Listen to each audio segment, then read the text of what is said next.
Hello and welcome to another episode of Talking Politics on the Hindu's YouTube channel. I'm Nistula Hebbar, political editor of The Hindu and your guide on a show where we go behind the headlines of stories hitting domestic politics. The terror attack in Pahalgam that saw the targeted killing of 26 people, civilians, by terrorists has been the worst civilian casualty from Jammu and Kashmir in the last 2 decades and has shocked the nation.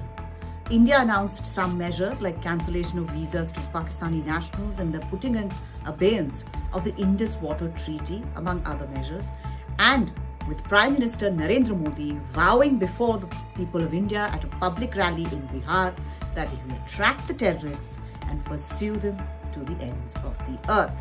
The government also held an all-party meeting on the issue, a meeting that marked a break in the usual hostile relationship between the ruling party and the opposition, which was a feature of the past.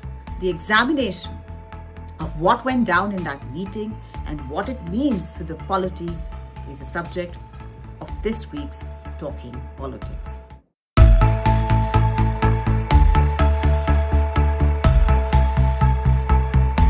The whole country was shocked and horrified when terrorists in Kashmir went on a massacre targeting tourists in Pahalgam and, in a heinous move, identified victims, all males, as non-Muslims, barring a local pony herder, and shot them in front of their families. Prime Minister Narendra Modi cut short his visit to Saudi Arabia, chaired a meeting of the Cabinet Committee on Security, and announced several diplomatic measures against Pakistan, considered the main sponsor of the terror attack. The government also called an all-party meeting of political parties in New Delhi to brief political leaders about the incident and, if possible, elicit bipartisan support for subsequent actions. That meeting was chaired by Defence Minister Rajnath Singh and also addressed by Home Minister Amit Shah, who had earlier rushed to the spot, the Baisaran meadow, where the massacre had taken place, and done a security review in Jammu and Kashmir. Officials in the Home Ministry and the Intelligence Bureau, India's internal intelligence department, briefed the MPs and faced some tough questions by opposition leaders and in turn offered some candid responses.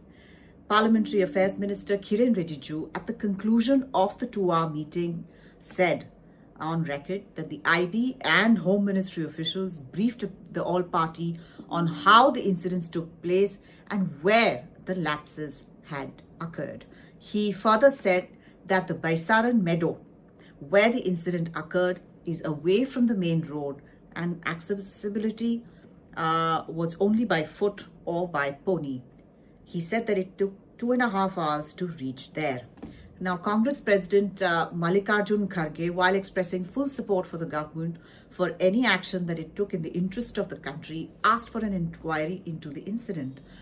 Mr. Kharge, in fact, spoke to the media after he came out of the meeting, and he said, we raised the question about the security lapse, and there is supposed to be a 3-tier security, but in spite of that, how did such a lapse occur?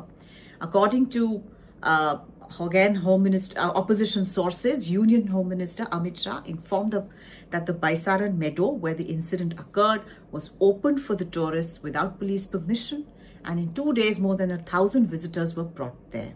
He said that while there was no security presence there on the day of the incident, however, 500 security personnel were present in Pahalgam on that day, and it took around 45 minutes to trek to the spot, which is accessible, as I said before, only by foot and pony.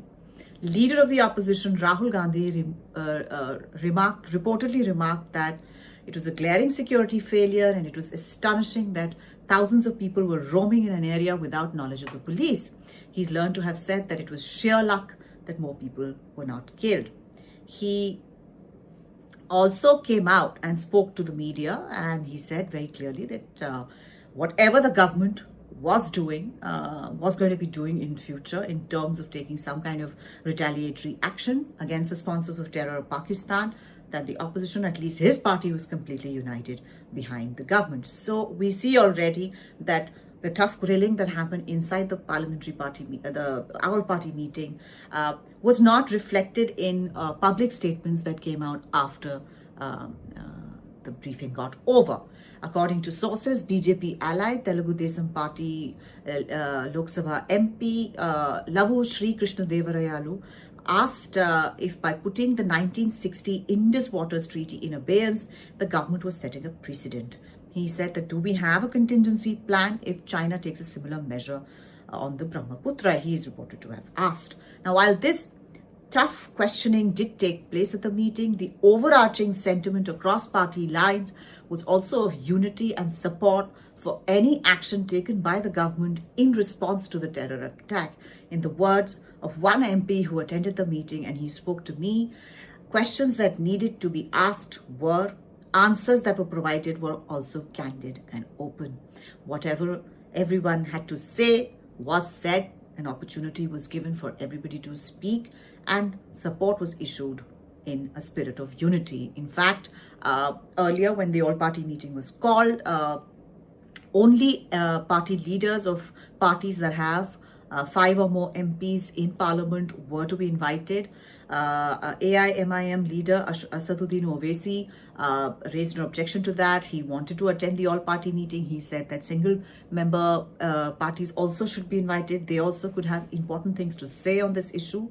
And on the intervention of Home Minister Amit Shah, he was also invited and added to the list of people who were to be given this briefing. Now, spokespersons of various political parties may still have made harsh statements, but the spirit within the all-party meet was very much that of unity and support.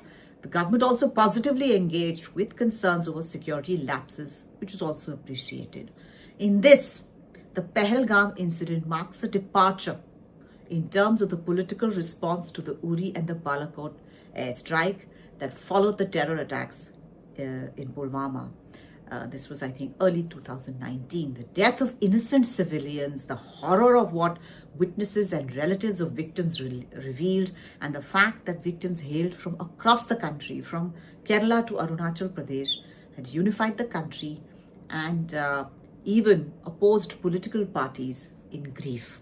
One can possibly say that in the 11 years of the Modi government, in terms of bipartisan support to take on terror, this has been the finest hour for our political class. One can only hope that it persists. The days ahead are bound to be tough, as the Indian Prime Minister has promised very, very tough measures against sponsors of terror, especially from across the border. And we will return to this topic as and when needed. For this week, however, this is all I have. Thank you so much for watching. I shall see you next week.